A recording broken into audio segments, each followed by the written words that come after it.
All right, so this is lab team 4. This is our lab. We've got a little controller here that's just saying which program's actually going to run. So we're going to start with the bank account one. And so you can see it's asking us to enter a transaction. So we can say deposit 200. We asked if we want to do another deposit or withdrawal. We'll say yeah.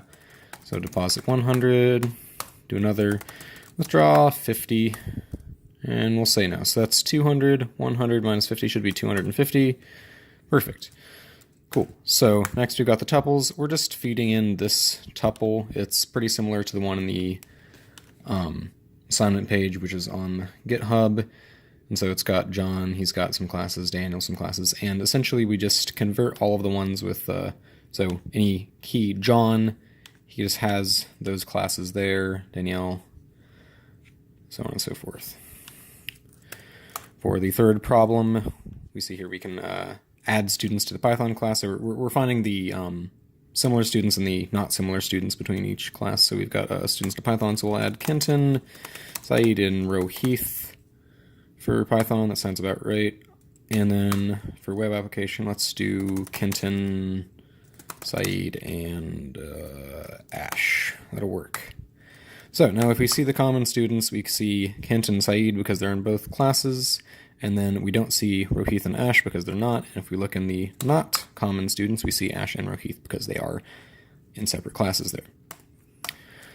Next one's the airline booking reservation. This one's a little bit interesting, and you'll see a whole bunch just got spit out there. So what's happening in the code is that it's instantiating a whole bunch of classes and printing out what's happening at every stage. We don't just do this through an input loop because it's a little bit too complex of a system. Pretty much we just, like I just said, we just instantiate a bunch of classes, show how it's all working.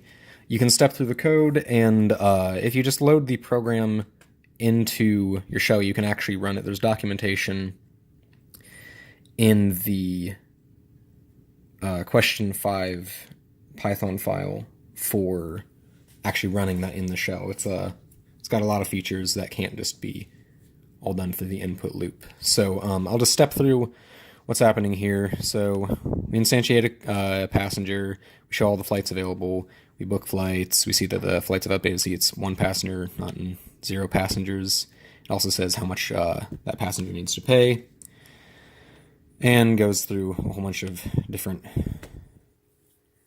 instantiations. Right at the end, we instantiate the base class for person. We just test, and he's 101 years old. And then there's a thing on a plane class, and it's just an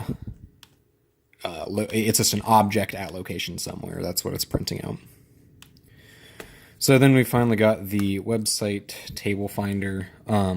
So we're just looking through this link there, that Wikipedia page, and we're getting the state table on there, although this would technically work for any site with table rows on it, but we know we're specifically getting one table on that site.